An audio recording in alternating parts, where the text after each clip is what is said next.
లోకమాత మాతృత్వం అనే సమగ్ర పరిమాణం భారతదేశ, ఇతర దేశాల సంస్కృతి, విజ్ఞానము, మతము, పారమార్థకత అంటూ ఏ అంశాన్ని అయినా అధ్యయనం చేసేవారు ఒక అద్భుతమైన నిజాన్ని గ్రహించగలుగుతారు.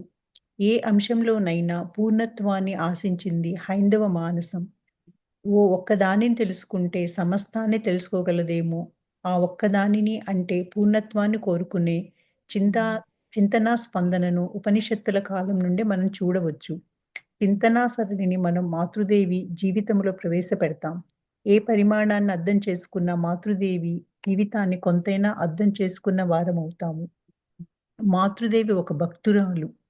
జ్ఞాని, కర్మయోగి, దేవిగా విరాజిల్లారు. ఇవన్నీ అత్యంత ఉన్నతమైనవే. కానీ మాతృదేవి ప్రత్యేక మహిమాన్వితం వీటిలో లేదు. ఎందుకంటే మీరాబాయి, ఆండాళ్ లాంటి భక్తురాండ్రు, అక్క మహాదేవి లాంటి జ్ఞానులు, అహల్యాబాయి, ఝాన్సీ రాణి లాంటి కర్మ వీరాంగనలు, సీత లాంటి దివ్య మహిళలు, దైవస్థితికి తమను ఉద్ధరించుకున్న ఎందరో స్త్రీల చరిత్రలో మనకు తారసపడతారు. కానీ మాతృదేవి ఇవన్నిటిగా ఉన్నారు. అంతేకాక వారి అన్ని పరిమాణాలనే ముత్యాలను అల్లుకున్నట్టు నిలిచింది వారి మాతృత్వం. ఈ విషయంలోనే ఆ ప్రత్యేకత. ఆమె ప్రతి మాటలోనూ, చేతలోనూ అంతెందుకు వారి జీవితంలోని ప్రతి క్షణము మాతృత్వ భావనతో అలరారింది. ప్రతిఫలం ఎదురుచూడని నిస్వార్థమైన సకజ్జీవులకు అభయమిచ్చి రక్షించే ప్రేమ, కరుణ, అనురాగం లాంటి అలలు సదా చెలరేగుతున్న మాతృత్వమనే హద్దులు లేని మహాసముద్రమై ఉన్నారు మాతృదేవి. అందువల్ల మాతృదేవి మాతృత్వమనే సంపూర్ణ పరిమాణాన్ని, అది మనకిచ్చే సందేశాన్ని కొంతవరకైనా అర్థం చేసుకోగలిగితే, ఆమె కాలావశ్యకతను పూర్తి చేయడానికి అవతరించారని అప్పుడప్పుడు తెలిసిన దానిలోని యథార్థం విశదమవుతుంది. ఈ మాతృత్వం అనే సమగ్ర పరిపాలన అంటే మాతృదేవి అని అన్నాం. ఎందుకన్నాం? అమ్మని లోకమాత అని అని అన్నాం కదా. లోకమాత ఎట్లా అవుతుంది ఏమే అంటే ఆమెకి ఎన్ని సుగుణాలు లేకపోతే అలాంటి మాతృత్వం అని అనిపించుకోగలుగుతుంది ఆమె లోకమాత అంటే లోకానికే మాత.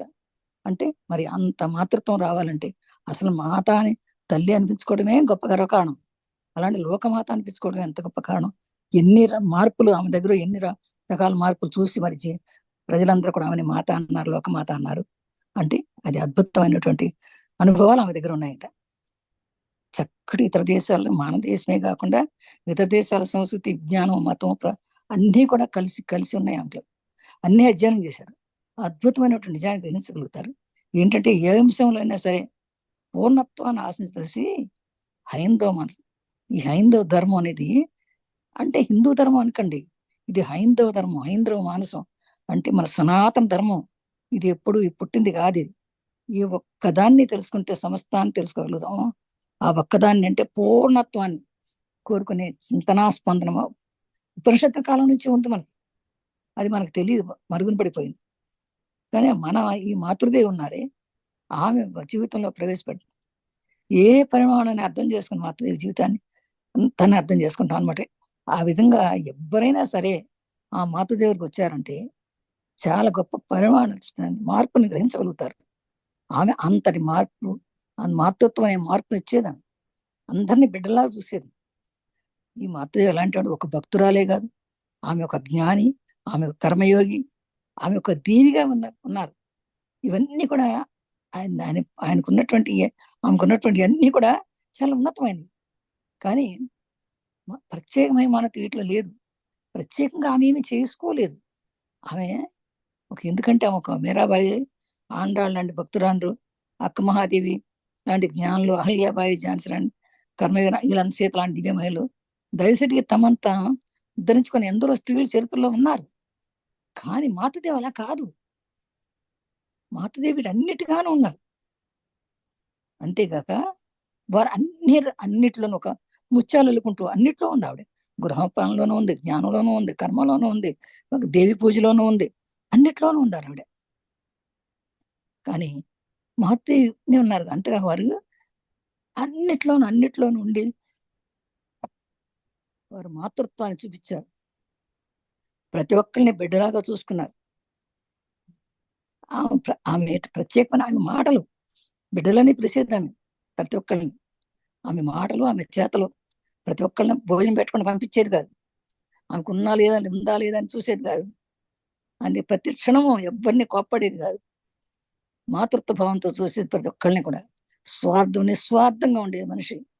సకల జీవులకు అభయం ఇచ్చేది. నేను రక్షిస్తాను, ఉండండి అని ప్రేమ చూపించేది, అనురాగం. చాలా అలాంటి వాళ్ళకి ఎక్కడి నుంచి వచ్చిన వాళ్ళందరూ కూడా ఒక బిడ్డలాగా ఒదిగిపోయేవారు అమ్మ దగ్గర. అందరూ అర్థం చేసుకునేవాళ్ళు. ఆమె ఒక కాలం, ఏ కాలానికి కావాల్సింది ఆ కాలంలో ఏ చేయడానికైనా సరే అప్పటికప్పుడు వచ్చి అవతరించిందా అన్నట్టుండేది ఆవిడ. అప్పుడప్పుడు తెలిసిన దానిలోనూ యథార్థం తెలియని కూడా చెప్పేది ఆవిడ. అందరికి ఏ కాలంలో ఏది కావాలో కూడా జ్ఞానాన్ని చెప్పేది. ప్రతి ఒక్క శిష్యుడిని తన బిడ్డలాగా చూసింది. అందుకనే ఆమె మాతృదేవి అయింది, లోకమాత అయింది. తర్వాత చదువు. మాతృత్వం ఒక ఉత్కృష్ట ఆధ్యాత్మిక సాధనం. స్త్రీత్వం మాతృత్వం వైపు పరిణితి పొందాలి. ఈ మార్గాన్ని వీడిపోవడమే ప్రస్తుత సమాజ పతనానికి కారణమని మొదటి అధ్యాయంలో వివరంగా చూశాం. మాతృత్వం అంతటి మహత్యపూర్ణమైనదా? అవును. ఎందుకంటే ఈ లోకంలోని బంధత్వాలలో మాతృత్వం మాత్రమే పరిధులను దాటుకుంటూ గలుగుతుంది. భార్య అనే బంధుత్వాన్ని తీసుకుందాం. భార్య అనే స్థితిలో ఆమె ఒక వ్యక్తిని మాత్రమే ప్రేమించగలుగుతుంది. అలానే ఇతర బాంధవ్యాలను పరిశీలించి చూస్తే అవన్నీ ఒక నిర్ణీత పరిధిలో ఆగిపోతాయి. మాతృత్వం అనే ఉత్కృష్టమైన గుణం మాత్రమే ఆడ, మగ, జాతి, భాష ఇత్యాదివన్నీ మానవ సరిహద్దులను అతిక్రమించి లోకాన్నే కౌగిలిలో చేర్చుకోగలుగుతుంది. పారమార్థిక సాధనల ధ్యేయం భావనల పరివ్యాప్తి. మానవ హద్దులను అతిక్రమించి భావనలను విస్తృతించి పరమ భావనా స్వరూపమైన భగవంతుని దరిచేర్చడమే సాధనల ధ్యేయం. భక్తి, జ్ఞానం, యోగ, కర్మ అనే పారమార్థిక మార్గాలు ప్రతి ఒక్కటి దీనిని ఒక్కొక్క రీతిలో ఈడేర్చుతాయి.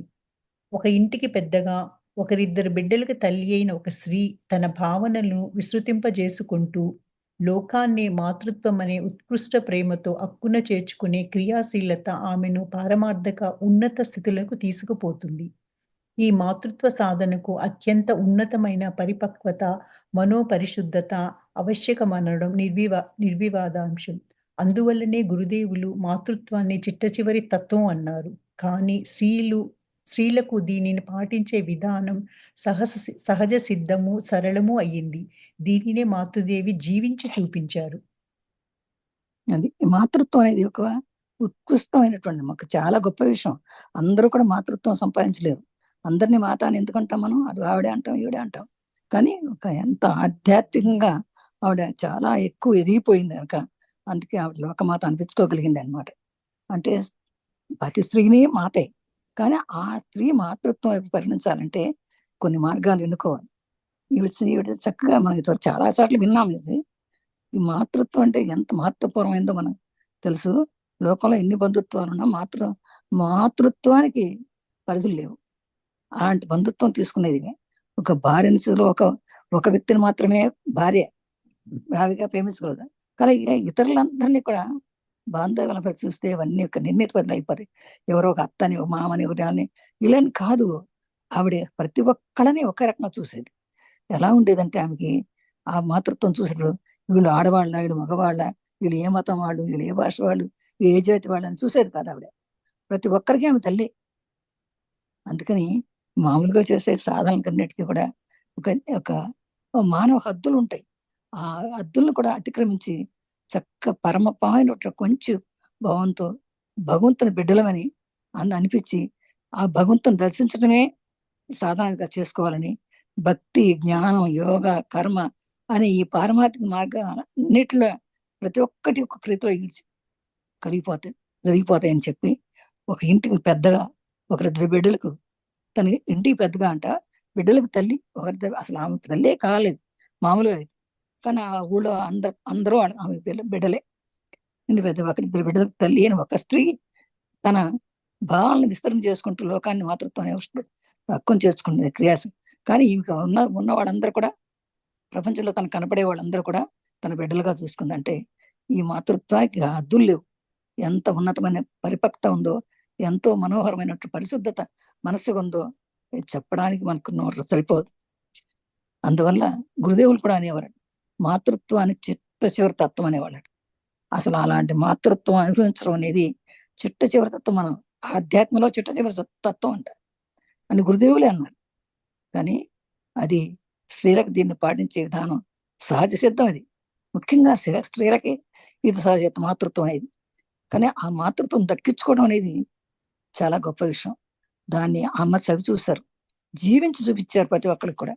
ఇట్లా ఉంటే ప్రతి ఒక్కళ్ళు మనకు దూరం నుంచి వచ్చిన వాళ్ళు కూడా శారదా అనరు, శారదామాయి అంటారు, శారదాంబ అనరు, రామకృష్ణ సార్ భార్య అనరు, శారదామాయి, శారదామాత అని అంటారు. ఆమె అంత గొప్ప వ్యక్తిత్వానికి ఆమె తారసపడింది అంటే ఆమె ఎంత సేవ చేసిందో, ఎంత సేవ చేసుకుందో, ఎంత ఆధ్యాత్మిక ఎదిగిందో మనం కనుక్కోవాలి మాట. మాతృదేవి మాతృత్వ పరిమాణం. అందరూ స్త్రీలలా అమ్మ అని పిలవడానికి బిడ్డలు కావాలనే కోరిక నెలకొన్న తొలి రోజుల్లో మాతృదేవిలో మాతృత్వం అనే బీజం మొలకెత్తసాగిందని చూశాం. ఆమె భర్త, గురువు అయిన శ్రీరామకృష్ణులు లౌకిక దృష్టి గల ఆ మాతృత్వ భావనను విస్తరింపచేసి అలౌకిక, పారమార్థికమైనదిగా మార్చారు. ఇలా వికసించి వ్యాపింపసాగిన మాతృదేవి మాతృత్వ భావన నేను లోకమాతను అని ఉద్ఘాటించేంతగా పరిపూర్ణ స్థితికి ఎదిగింది. ఆమెను చూసిన వారందరూ మరి దేనికంటే కూడా ఆమె నా తల్లి. ఈ జన్మలో మాత్రమే కాదు, వరుసగా రానున్న జన్మలన్నిటిలోనూ ఆమె నా తల్లి అని ముందు గ్రహించారు. ఆమెను ఆశ్రయించిన అందరికీ తాము ఒక ప్రేమమూర్తి అయిన తల్లి అనే సత్యాన్ని తప్పక జ్ఞాపకం తెచ్చే స్వరూపం ఆమెది. అందువల్ల సిగ్గో, సంకోచమో లేకుండా అందరూ అనురాగంతో ఆమెను ఆశ్రయించారు. తమ లోటుపాట్లను, కష్టాలను సంకోచించకుండా ఆమెకు చెప్పుకొని స్వాంతన పొందారు. మాతృదేవి సమక్షములో తమ మనస్సులు ఎగిరి విస్తృతించడం గ్రహించారు. ప్రశాంతతను, ఆనందాన్ని అనుభవించారు. సామాన్య వ్యక్తి కంటే పూర్తిగా భిన్నమైన ఒక ఉన్నతమైన శక్తి సమక్షంలో ఉన్నామనే భావన పొందారు. తమ దుఃఖాలకు, సందేహాలకు పెద్ద జాబితా రాసుకొని ఆమెను ఆశ్రయించిన వారు. ఆమె సమక్షంలో కూర్చున్నప్పుడు అవి కరిగిపోవడం చూశారు. సంశయంతో ఆవేదన పడే ప్రజలకు విశ్వాసాన్ని ప్రసాదించడానికి, బలహీనుల హృదయాల్లో ఉత్సాహాన్ని, ఉద్వేగాన్ని రగల్చడానికి తగిన శక్తిని మాతృదేవి తాము వెళ్ళిన ప్రతి చోటుకు తీసుకువెళ్లారు. దుష్టుడు సైతం ఆమె సమక్షంలో తాను ఆమె ఆదరణకు, ప్రేమకు పాత్రులమైనట్లు భావించారు. ఏ మాతృదేవి స్త్రీల అమ్మ అని పిలవడానికి బిడ్డలు కావాలని కోరిక ఎవరన్నా అందరూ అనుకుంటారు, తల్లి కావాలి, అయ్యో నేను తల్లి, నేను అమ్మ అని పిలిపించుకోవాలి అనుకుంటారు. కానీ స్త్రీల ఆమె కూడా మొట్టమొదటి కోరిక ఉండేదట కొన్ని మొదటి రోజుల్లో. కానీ మాతృలో మొట్టమొదటి ఉంది, బీజం మొలకెత్తింది. కానీ ఆమె భర్త గురువు అయిన రామకృష్ణుడు దృష్టి చూసి ఆ మాతృత్వ భావాన్ని విస్తరింప చేసుకుని ఆ రకంగా కాదు, తన భర్త లాంటి వాడు తెలుసు కదా, గురువు ఒక యోగి, ఆ భావాన్ని చేసి నేను మాతృదేవి అవ్వాలంటే అలా కాదు, శారీరక సంబంధంగా కాకుండా నాకు లోకంలో ఉన్నట్టు బిడ్డలందరూ నా వాళ్లే అనే భావన పెట్టుకుందట. నేను లోకమాతను అవుతాను అని నా లోకమాత అయ్యేంతగా పరిపూర్ణ స్థితి నాకు కావాలని కోరుకున్నారు ఆవిడ. అందుకనే ఆమెను చూసిన ఏమనుకోవటం తప్పులు కాదు, ఈ మాత్రమే అనుకుంటే మాతృదేవి అవ్వలేదండి. ఆమెను చూసినటువంటి ప్రతి ఒక్కళ్ళు కూడా ఈమె నా తల్లి అనుకున్నారు. ఆమె నా తల్లి ఈ జన్మలోనే కాదు, ఇంకా వచ్చే జన్మలో కూడా ఈమె నా తల్లిగా ఉండాలని చాలా మంది ఆశ్రయించారట, ఆమెను అనుకున్నారట. అందరికీ తాము అంత ప్రేమైకమూర్తిగా తల్లి అనే సత్యాన్ని అందరూ జ్ఞాపకం తెచ్చుకునేవారు. ఆమెను అనుకునేదట. ఎవ్వరూ దానికి అయ్యో ఈమెను ఎట్లా ఆడవాళ్ళు దాని మగవాళ్ళు వచ్చి ఈమెను ఎలా తల్లి అనుకోవాలి అని సిగ్గు ఉండేది కదా. ఆ సిగ్గు సంచయం ఏముండేది కాకుండా అందరూ ఎంతో ప్రేమతో వచ్చి ఆమె దగ్గరికి వచ్చేవారట. అంతేకాదు, వాళ్ళు వచ్చి వాళ్ళలో లోటుపాట్లు కానీ, వాళ్ళ కష్టాలు కానీ అన్నీ కూడా వాళ్ళకి ఏ అనుమానం లేకుండా ఆమె దగ్గర చెప్పుకుని ఆమె చెప్పే మాటలు, వాళ్ళు తిరిగి చెప్పే మాటలు సొంత అమ్మ చెప్పుకున్నానులే అని చెప్పేసి చాలా ఓర్పు పొందేవాళ్ళట. ఆమె మనసులు ఎంతో బాధపడి పరిగెత్తుకుని వచ్చేవాళ్ళు అనుకో. వచ్చినాక ఆమె దగ్గరకు వచ్చి చెప్పిన తర్వాత ఎంతో ప్రశాంతత పొందేవారట, ఆనందాన్ని అనుభవించేవారట. సామాన్య వ్యక్తి కంటే పూర్తిగా భిన్నమైన ఒక ఉన్నతమైన, చూస్తానికేమో మనిషి సామాన్యమైన వ్యక్తి కనిపించేది. కానీ ఆమె దగ్గరకు వచ్చే భక్తులు వచ్చి తను చెప్పుకుంటే, తన కష్టాలు చెప్పుకుంటే, ఆ దుఃఖాలు చెప్పుకుంటే, ఆ దుఃఖాలకు సందేహాలు పెద్ద రాసుకుని వచ్చేవారట, పెద్ద లిస్టు రాసుకుని వచ్చేవాళ్ళు. ఆయన వాళ్ళందరూ అది ఆమెను కలుసుకోగానే అవన్నీ పటాపంచలైపోయాట, ఏముండేవి కాబట్టి. సంశయం కానీ ఆవేదన కానీ ఏముండేవి కాదు. అందరూ చాలా ఉత్సాహంగా అంది తిరిగి మళ్ళీ మన చోటికి మాతృదేవికి వచ్చాము, ఆ శక్తి అంతా మనకు వచ్చిందని చెప్పేసి వాళ్ళు ప్రతి చోట అనుకునేవాళ్ళట. దుష్టులు సైతం ఆమెని సమస్యలు ఆదరణ పొందారట. దుష్టులు అబ్బాయి ఈమెంటి, ఒకప్పుడు కొంతమంది విమర్శించేవారు అమ్మని, ఈ బట్ట కట్టుకోవడం ఆ బట్ట కట్టుకోవడం అది ఇదే నిండు రోజు పొద్దున్న వెళ్ళి స్నానం చేయడం అవి కూడా నచ్చేవి కాదు కొంతమందికి. అలాంటి వాళ్ళ దుష్టులు కూడా చివరికి అమ్మ దగ్గరికి వచ్చి కాళ్ళ మీద పడ్డారు, వాళ్ళ తప్పులు తెలుసుకున్నారు. అలాంటిది మాతృదేవి అని చెప్తున్నారు అన్నమాట. భక్తులకు, శిష్యులకు మాతృదేవి. మాతృదేవి మాతృత్వం భక్తులందరికీ ధారాళంగా మంత్రదీక్ష ప్రసాదించటంలో మాత్రమే కాకుండా, దైనందిన జీవితంలో వారి పట్ల చూపిన అవ్యాజ కరుణ, ఓర్పు, ఆదరణ ద్వారా విరాజిల్లింది. లోకాన్నంతటిని తమ ఒడిలో చేర్చుకునే మాతృత్వం ఆమెలో భాసిల్లి విస్తృతించడంతో, ఆమెను ఆశ్రయించిన ప్రతి వ్యక్తి తమ సొంత తల్లి కనబరిచే అనురాగం, కొన్ని సమయాలలో వాటికంటే ఎన్నో రెట్లు ఎక్కువ ప్రేమను మాతృదేవి నుండి పొందారనడం అతిశయోక్తి కాదు. జయరాం బాటిలో ఉంటున్నప్పుడు తమ ఆరోగ్యం బాగున్న రోజుల్లో స్వయంగా ఆమె వంట చేసేవారు, వడ్డించేవారు. ఎంగిలి విస్తలను కూడా తీసేవారు. భక్తులు వాడుతున్న దుప్పట్లు వారికి తెలియకుండా తామే ఉతికి పెట్టేవారు. చాలా దూరం నుండి కాలినడకన వచ్చిన వారికి విసనకర్రతో విసురుతూ సేద తీర్చేవారు. వారి కాళ్ళను వేడి నీళ్లతో కడిగేవారు. ఈ సేవలను స్వీకరించడానికి భక్తులు నిరాకరిస్తే, హృదయాన్ని స్పందింపజేసే అనురాగపూరిత పలుకులతో, మీ అందరికీ అలా ఏం చేసి పెడుతున్నాను? మీ అందరికీ అమ్మను కానా? బిడ్డలు అన్ని విధాలుగా లాలించి పోషించుట అమ్మ కర్తవ్యం కాదా? బిడ్డలు అశుద్ధం చేస్తే దానిని కడిగి శుభ్రం చేయటం తల్లి కర్తవ్యం కదా? అని చెబుతూ తన మాతృత్వ దృష్టిలో ఉంచేస్తారు. జయరాం బాటికి వచ్చే భక్తులలో ఆరోగ్యం బాగాలేని వారి కోసమే, ఉదయం టీ తాగితే గాని ఏ పని చేయలేని వారి కోసమో మాతృదేవి పలువురు ఇళ్లకు వెళ్లి పాలు సేకరించి తేవడం సర్వసాధారణమైన సంఘటన. అది భక్తులకు శిష్యులకు మాతృదేవి ఎలా చేసింది అంటే, భక్తుల్ని శిష్యులు మాత్రమే చూసుకునేది కదా ఆవిడ, ప్రతి ఒక్కళ్ళని అలాగే చూసుకునేది. ఆయనకి ఎంత మాతృత్వం అంటే, భక్తులందరికీ కూడా, అందరికి ఎవరైతే వచ్చారో వాళ్ళందరికీ మంత్రదీక్ష ఇచ్చేది. మంత్రదీక్ష ఇవ్వడమే కాకుండా ఈ దైనందిన జీవితంలో కూడా వారి పట్ల చాలా మంచి కరుణ, ఓర్పు, ఆదరణ. అసలు ఎంత అంటే ఆవిడ దగ్గరికి వచ్చిన వాళ్ళంతా మళ్ళీ వెనక్కి తిరిగి వెళ్ళేవాడు కాదు, అంత ప్రేమ చూపించారట ఆవిడ. లోకానంతటా తన ఒడిలో చేర్చుకునేటట్టు మాతృత్వం అంటే, లోకంలో ఎవరు వచ్చినా సరే, ఎంత పేదవాడు వచ్చినా, ఎంత బిచ్చగాడు వచ్చినా సరే, ఆమెను ఒడిలో చేర్చుకునేది ఆవిడ. అంత విధంగా ఒక్కసారి వచ్చిన వాళ్ళు ఈ అమ్మను వదిలిపెట్టి వెళ్ళిపోరనమాట. అలా ఉండేది ఆమె. ఆమె అసలు ప్రతి వ్యక్తి తన సొంత తల్లికి అంటే, తన సొంత తల్లి కంటే అనురాగం పొందేవారట. అది వాళ్ళ సొంత తల్లిని మర్చిపోవరు ఆయన అంతే. అలా ఎన్నో రెట్లు ఎక్కువ ప్రేమను మాతృదేవిని పొందారు. అదే అతను జీరాంబేటలో ఉన్నప్పుడు తన ఆరోగ్యం బాగుండకపోయినా సరే, స్వయంగా ఆమె వంట చేసి వడ్డించేవాడు. అసలు ఎంగిలి విస్తలు కూడా తనే తీసేదట. వాళ్ళు వాడుకున్న దుప్పట్లు వారికి తెలియకుండా తనే ఉతికి పెట్టేసేదాన్ని. చాలా దూరం నుంచి కాళ్ళకి వచ్చిన వారికి విసునకరతో విసురుతూ సేద తెచ్చేదట. వారి కాళ్ళని వేడి నీళ్ళతో కడిగేవారంట. ఇది ఇంత అంటే ఇంతకంటే ఆశ్చర్యం ఇంకెక్కడ ఉండవు. ఇంకా ఈ ఈ సేవలు స్వీకరించడానికి భక్తులు నిరాకరించి, పాపం ఎవరైనా కాళ్ళు కడిగించుకుంటారా అమ్మతోటి అందుకని వద్దనేవాడు. నిరాకరించితే, ఏ నేను అమ్మను కాదా మిమ్మల్ని, నా తల్లి కర్తవ్యం కదా, బిడ్డలు అశుద్ధం చేస్తే కడగరా తల్లి అని ఎంతో ప్రేమతోటి అది ఉంచేసేవారట. జయరాంపేట వచ్చిన భక్తులు అనారోగ్యంగా బాగాలేదని వారి కోసం ఉదయం టీ తాగితే కానీ ఏ పని చేయలేనటువంటి వారి కోసం పలువురు ఇళ్ళకి వెళ్ళి పాలు అందరు ఇళ్ళకి వెళ్ళి పాలు పట్టుకొచ్చేదంట. అమ్మ కొంచెం పాలు ఇవ్వండి, అంత కొంచెం పాలు ఇవ్వండి అని పట్టుకొచ్చేదంట వెళ్ళి. తర్వాత చదువమ్మ. అస్వస్థులైన వారి కన్నతల్లిలా పక్కన ఉండి ప్రేమగా చూసుకునేవారు. ఒకసారి శిష్యుడొకడు తన చేతికి పుళ్ళు వచ్చి చేతులతో తినలేకపోయినప్పుడు, ఆ పుళ్ళు ఆరేదాకా మాతృదేవి తానమే స్వయంగా అతనికి తినిపించారు. శిష్యులు వస్తారని వారి కోసం తినుబండారాలను చేసి ఉత్సాహంగా ఉంచేవారు. భక్తులకు, శిష్యులకు భోజనం పెట్టడం మాతృదేవికి ఎంతో ఆనందం. ఆమె కలకత్తాలో ఉన్నప్పుడు భోజన సమయంలో ఎవరైనా వచ్చినా, ఎంతమంది వచ్చినా వారికి భోజనం పెట్టకుండా పంపేవారు కాదు. ఇలా హఠాత్తుగా పలువురికి భోజనానికి పిలిచేవారు మాతృదేవి.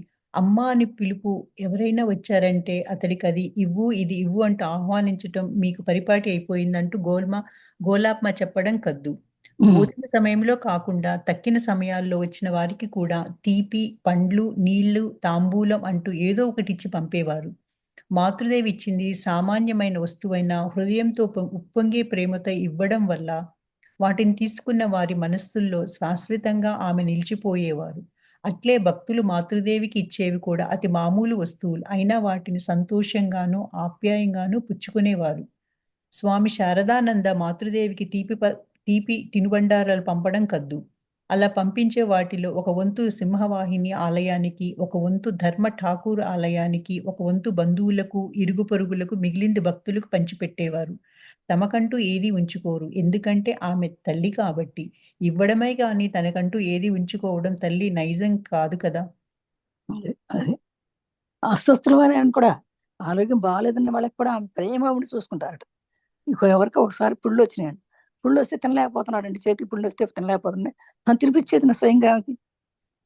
దాని కోసం తినుబండారాలు చేసి ఉంచేవారు. భక్తులు వస్తారు అని చెప్పేసి తినుబండారాలు చేసి అట్టి పెట్టేవారట. భక్తులకి శిష్యులకి భోజనం పెట్టడం అంటే ఆమెకి చాలా ఇష్టం. ఆమె కలకత్తాలో ఉన్నప్పుడు భోజన సమయాలు ఎవరొచ్చినా సరే, ఎంతమంది వచ్చినా సరే, వారికి భోజనం పెట్టవలసిందే. పెట్టకుండా పంపించేవారు కదట. పోనీ అలా అని తనకేమైనా చాలా ఆస్తి ఉందా అంటే అది లేదు. పలు భోజనాలు పిలిచేవారు మాతృదేవి.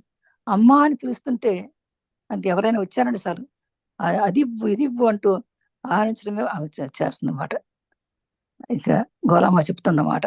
భోజన సమయంలో కాకుండా తక్కిన సమయంలో వచ్చిన వారికి కూడా తీపిగా ఏదైనా స్వీట్ కానీ, పండు కానీ, నీళ్లు, తాంబూలాలు అంటూ ఏదో ఒకటి ఇచ్చి పంపించేవారు.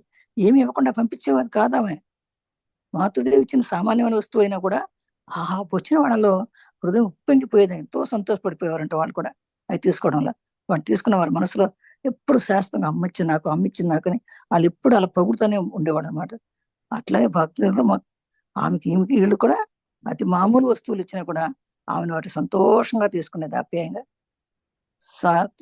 స్వామి శారదానంద మాతృదేవిని తినిపండారాలు పంపించేవాళ్ళట. అలా పంపించినప్పుడు కూడా ఆమె వాటిని కొంచెం తను ఉంచుకునేది కాదు. సింహవాసిని ఆలయానికి తీసుకెళ్లి ధర్మఠాకూర్ ఆలయానికి ఒక కొంత బంధువులకు, తిరుగు పొరుగులకు అందరికీ పంచిపెట్టేది. తనకంటూ ఏది ఉంచుకునేది కాదు. ఎందుకంటే తల్లి కాబట్టి ఇవ్వడమే కానీ ఉంచుకోవడం అనేది తనకంటూ ఉంచుకోవడం అనేది తల్లి నైజం కాదు కదా. తల్లి బిడ్డలా పెడుతుంది కానీ తను ఉంచుకోదు కదా. అందుకని ఉంచుకునే పనే లేదనమాట. చదవండి. ఒకసారి శిష్యుడొకడు పక్క గ్రామానికి వెళ్ళవలసి వచ్చింది. పని ముగించుకొని మధ్యాహ్నం బాగా ఆలస్యంగా తిరిగి వచ్చినప్పుడు అంతదాకా మాతృదేవి కూడా భోజనం చేయకుండా అతడి కోసం భోజనం తీసి ఉంచి వేచి ఉండటం చూశాడు. అతడికి ఎంతో బాధ కలిగింది. కానీ మాతృదేవి ప్రేమతో ఇంతసేపైనా నువ్వు భోజనం చేయలేదు. నేను మాత్రం ఎలా తినగలను అంటూ శిష్యుని కళ్ళు ఆర్ద్రమయ్యాయి. బయట ఊళ్ళ నుండి జయరాం బాటికి వచ్చే భక్తులను కనీసం 2, 3 రోజులైనా ఉండి వెళ్ళవలసిందిగా ప్రాధేయపడేవారు మాతృదేవి. ఇక్కడికి రావడం ఎంతో శ్రమ. ఇక్కడికి రావడం కంటే కాశీ, గయకు వెళ్ళడం ఎంతో సులభం అనేవారు ఆమె. కొన్ని సందర్భాల్లో 10, 12 మంది బ బ హఠాత్తుగా వచ్చేవారు. అది వేళకాని వేళల్లో. వారందరికీ ప్రేమతో ఆతిథ్యం ఇచ్చేవారు. అలా వేళకాని వేళల్లో వచ్చే భక్తులకు అంటూ ప్రత్యేకంగా తినుబండారాలను కేటాయించి ఉంచేవారు. వాటిని వారు పెట్టి కొన్ని రోజులుండమని ప్రాధేయపడేవారు. కొంచెం కిందకు అది తర్వాత ఒకసారి శిష్యుడు అక్కడ వచ్చి పక్క గ్రామానికి వెళ్ళాల్సి వచ్చి ఆ పని ముగించుకుని మధ్యాహ్నం అయిందని చెప్పేసి ఆలస్యంగా వచ్చి తిరిగి వచ్చాట. అంతదాకా మాధ్యమ భోజనం చేయలేదట. కూర్చుందంట. అయ్యో వాడు రాలేదు, పలానా వాడు రాలేదు కదా, పలానాడు వాడు రాలేదు కదా, అతను వచ్చేదాకా అని కూర్చుని వచ్చిన తర్వాత అప్పుడు భోజనం పెట్టింది. అప్పుడు అతనికి ఎంతో బాధ. ఏంటి అమ్మ నా కోసం ఎంతసేపు ఉంది, ఇదేంటబ్బా ఇంతసేపు నువ్వు భోజనం చేయకుండా ఎందుకున్నా అని చెప్పేసి అంటే నువ్వు రాకుండా నేను ఎలా భోజనం చేస్తాను అంటే ఆ శిష్యుడు ఏడ్చేశాడట. అట్లాగే బయట వాళ్ళకి నుంచి జయరాం బయటకు వచ్చే భక్తులను కనీసం 2-3 రోజులు ఉండమని చెప్పేసి గొడవ పెట్టేదంట. అయితే వాళ్ళు ఇక్కడికి రావడం కంటే శ్రమ అమ్మా ఇది, ఇక్కడ రావడం కంటే కాశీయో గయో వెళ్ళడం ఎంతో సులభం అనేవాళ్ళు అంటాడు. కొన్ని సందర్భాలు అది 10-12 మంది హఠాత్తుగా వచ్చేసేవాళ్ళు ఒక్కోసారి. అదే వేళకాని వేళల్లో కూడా వచ్చేవాడు. అయినా కూడా అందరికి ప్రేమతో ఆతిథ్యం ఇచ్చేవాడు. ఇలా వేళగాని వేళలో వచ్చే భక్తులకు ప్రత్యేకంగా కొన్ని తినుబండారాలు కూడా కేటాయించి ఉంచేవాట. వాటి కొన్ని రోజులు ఉండమని చెప్పి వాళ్ళని ప్రాధేయపడేదట. ఇంకా కొందరు భక్తుల కోసం మాతృదేవి ఎన్నో శ్రమలు పడవలసి వచ్చేది. చాలా దూరం నుండి వచ్చిన భక్తుడొకడు మాతృదేవి అన్నప్రసాదాన్ని ఆరబెట్టి ఇంటికి తీసుకువెళ్లాలని ఆశించాడు. మాతృదేవి కూడా ఆ భక్తుని తృప్తి కోసం మధ్యాహ్నం భోజనం తర్వాత కొంత అన్నాన్ని ఒక పెద్ద పళ్ళారంలో ఉంచి ఆరబెట్టారు. తర్వాత భక్తునితో నాయనా కాకులు తన్నుకుపోకుండా చూసుకో అని అన్నారు. సరేనమ్మా ఇప్పుడే వచ్చేస్తానంటూ వెళ్ళిన భక్తుడు అసలు విషయాన్నే మర్చిపోయి హాయిగా పడుకొని నిద్రపోయాడు. మధ్యాహ్నం 3 గంటలకు మేల్కొన్నప్పుడు అతడికి అన్నప్రసాదం గురించి జ్ఞాపకం వచ్చింది. వెంటనే లేచి పరిగెత్తాడు. అక్కడ చూసిన దృశ్యం అతన్ని నిశ్చేష్టుని చేసింది. మాతృదేవి అంతసేపు ఆ ఎండలో అన్నప్రసాదాన్ని కాపలా కాస్తూ కూర్చునే ఉన్నారు. "ఇది నీ ప్రసాదం. కాకులు ఎత్తుకుపోకూడదని ఇక్కడే కూర్చున్నాను" అన్నారు మాతృదేవి. అబ్బబ్బా! కొందరు భక్తులు మాతృదేవికి ఎన్నో శ్రమలు పెట్టేవాళ్ళు. వీళ్ళే పెట్టేవారు ప్రేమ. కానీ చాలా దూరం నుంచి వస్తున్నారని భక్తులు అక్కడ మాతృదేవికి అన్నప్రసాదాన్ని ఆరబెట్టి బండి మళ్ళీ వెనక్కి వెళ్ళేటప్పుడు తీసుకెళ్ళమని. తనకి ఇంటికి వచ్చిన వాళ్ళకి పెట్టేది. మళ్ళీ వెళ్ళేటప్పుడు తీసుకెళ్ళమని వేడి అన్నం పెడితే మళ్ళీ వాసన వస్తుంది కదా! అందుకని ఆరబెట్టింది. ఆరబెట్టి ఇంటికి తీసుకెళ్ళమని చెప్పేదంట. అది తృప్తితో మధ్యాహ్నం కోసం భోంచేసిన తర్వాత కూడా ఆ అన్నాన్ని పెద్ద పళ్ళెంలో ఉంచి ఆరబెట్టింది. ఆరబెట్టిన తర్వాత ఒకసారి అనేదంట, "అయ్యో! కాకలవి వస్తాయేమో కొంచెం చూసుకో అయ్యా" అని చెప్పేదంట. "నేను ఎప్పుడే వస్తాను చూసుకో" అంటే ఆళ్ళు నిద్రపోయేవాళ్ళు శుభ్రంగా. నిద్రపోతే కూడా ఈమె వచ్చి పరిగెత్తుకుంటూ వచ్చి ఆమె మళ్ళీ చూసి ఆమె అక్కడే కూర్చుని ఉండేదట. ఆళ్ళు చూసి ఆశ్చర్యపోయారట. ఆ రకంగా చూసేదనమాట. అన్నప్రసాదాన్ని కాపలా కాస్తా, "ఇదిగో నీ ప్రసాదం ఎక్కడ కాకులు ఎత్తుకుపోతాయో అందుకని కూర్చున్నా" అని చెప్పేదట మాత్రం. ఇలా మరొక ఎవరు చేయరు. శివరాత్రి పర్వదినం నాడు ఉద్బోధనలో అందరూ ఉపవాసం చేస్తున్నారు. అక్కడ పనిచేస్తున్న చంద్రమోహన్ అనే వ్యక్తి తనకిష్టం లేకపోయినా పుణ్యాన్ని పోగొట్టుకోకూడదనే ఉద్దేశంతో ఉపవాసం ఉన్నాడు. ఏమీ తినకపోవడంతో అతడి మొహం కళావిహీనమైంది. అతన్ని చూడగానే మాతృదేవికి అంతా అవగతమయ్యింది. ఏమైనా తినమని అతడికి చెప్పారు. అందువల్ల పుణ్యాన్ని పోగొట్టుకోవలసి ఉంటుంది కదా అన్నాడు. వెంటనే మాతృదేవి భయపడకు, నేను వ్రతం ఉంటాను. ఆ పుణ్యమంతా నీకే చెందుతుందని చెబుతూ ఆమె ఆ రోజు ఉపవాసం ఉండి అతన్ని భుజింపజేశారు. అది కూడా సరి విషయం. భక్తులు సెలవు పుచ్చుకునే సమయం మాతృదేవికి తీరని శోకాన్ని కలిగించేది. చాలా దూరం నుంచి వచ్చి 1, 2 రోజుల్లో తిరిగి వెళ్ళిపోయే తమ కుమార్తెను చూసి తల్లి ఎలా దుఃఖిస్తుందో అలా వారిని కన్నీళ్లతో సాగనంపేవారు. కీళ్ళ నొప్పులతో నడవలేని స్థితిలో కూడా కొంత దూరం వారితో పాటు వెళ్లి వచ్చేవారు. కనుచూపు మేర దాకా కన్నీళ్లతో వారి వైపు చూస్తూ నిలబడిపోయేవారు. ప్రారంభ కాలంలో మాతృదేవి కలకత్తా వచ్చినప్పుడు గంగా తీరంలో ఒక అద్దె ఇంట్లో ఉండేవారు. అప్పుడు కూడా తమను చూడవచ్చిన భక్తులు సెలవు పుచ్చుకొని పడవలోకి ఎక్కి వెళ్ళిపోవడాన్ని కనుమరుగయ్యేదాకా చూస్తూ నిలబడి ఉండేవారు. వర్షం పడినా, ఎండ కాచినా లెక్క చేయకుండా అలా బయట నిలబడేవారు. తల్లి బిడ్డకు సూటిగా నిప్పు ఇవ్వటం వంగదేశంలో అమంగళమని నమ్మకం. మాతృదేవి ఎవరికైనా నిప్పు అందించవలసి వస్తే కింద పెట్టిన తర్వాత ఆ నిప్పును కింద నుంచి తీసుకునేవారు. ఇలా మాతృత్వం మాతృదేవి సుగుణ సంపత్తిగా మాత్రమే కాకుండా మాతృదేవి ఏకైక భావనగా విరాజిల్లింది. అది. ఇంకో సంఘటన ఏంటంటే శివరాత్రి భద్రం అని చెప్పేసి ఆ రోజులో ఉద్బోధనలో ఉండేప్పుడు చంద్రమోహన్ అనే వ్యక్తి తనకి ఇష్టం లేకపోయినా పుణ్యం పొద్దున్న ఉపవాసం ఉండాలనుకున్నాడు. ఉపవాసం ఉండలేకపోతాడు అనమాట. అతను చూడగానే మాతృదేవి "అయ్యయ్యో! ఎందుకే బాబు కల్లేలు ముతిను పర్లేదులే నీ పుణ్యం ఏం పోదులే నీ పుణ్యం నేను ఇస్తాను. నేను ఉంటాను" అని చెప్పి ఈ ఉపవాసం ఉండేదంట ఆయన తినిపించిందంట. వాడు ఎలా తిన్నాడు ఈమె ఎలా ఉంటున్నాడు. అట్లాగే భక్తులు సెలవు పుచ్చుకునే సమయాన మాతృదేవి తీరని మళ్ళీ వచ్చి అడిగి భోంచేసి వెళ్ళిపోతుంటే ఏదో ఆడపిల్ల అత్తారింటి నుంచి వెళ్ళిపోతే అత్తారింటికి వెళ్తుంటే తల్లికి ఎంత బాధ అలా బాధపడేదంటే ఇప్పుడు కూడా చాలా దూరం నుంచి అయ్యో 1, 2 రోజులు వెళ్ళిపోతున్నారు మీరు అయ్యో అని చెప్పేసి ఓ దుఃఖిస్తూ ఉండేదట. అని కన్నీళ్లతో సాగనంపేదట. కీళ్ళ నొప్పులతో నడవలేని స్థితిలో ఉంటే కూడా కొంతమందికి వారితో పాటు వెళ్ళి వచ్చేవారు. కనుసూపు మీద దాకా కన్నీళ్ళతో వారి వైపు చూస్తూ మన ఆడపిల్లలు వెళ్తుంటే మనం ఎలా చూస్తాం అలా చూసేదట. అప్పుడు కూడా తమ చూడవచ్చిన భక్తులకి సెలవు పుచ్చుకొని అని పడవల్లో ఎక్కి వెళ్ళిపోవడానికి కూడా కనుమయ్యేదాకా చూస్తానే ఉండేదట. పడవెళ్ళిపోతాను వాళ్ళు వర్షం నిలబడి చూస్తూనే ఉండేది. ఎండన్నా వర్షం ఉన్నా కూడా ఏమి లెక్క చేసేది కాదట. అలా ఉండేది. ఎట్లా అని తల్లి బిడ్డకు సూటిగా నిప్పివ్వడం నిప్పు ఆ రోజులో తల్లికి బిడ్డకు సూటిగా నిప్పు ఎవరైనా కూడా ఒకరికొకరు నిప్పివ్వడం అనేది మన దగ్గర కూడా ఉంది. అది వంగదేశం బెంగాల్ ఏదో పైకి వెళ్ళట్లేదు ఏదండి? పైకి వెళ్ళట్లా పేజీ పైకి వెళ్ళట్లా. ఒక్క నిమిషం. అదే తల్లి బిడ్డకి సూటిగా నిప్పివ్వడం వంగదేశం అమంగళం అని. అంటే ఇక్కడ తల్లి పిల్లకి ఇవ్వకూడదని అంటున్నా కానీ మనకు కూడా ఒకరికొకరు నిప్పులు చేతితో ఇవ్వకూడదని అంటారు అనమాట. అది నమ్మకం. అందుకని మాతృదేవి ఎవరికైనా నిప్పు ఇవ్వాలనుకుంటే ముందు కింద పెట్టేది. అంటే ఆ నిప్పు తీసి కింద పెట్టేవాళ్ళు వాళ్ళు తీసుకునేవాళ్ళు అనమాట. మనకు కూడా ఉంది ఆ పద్ధతి.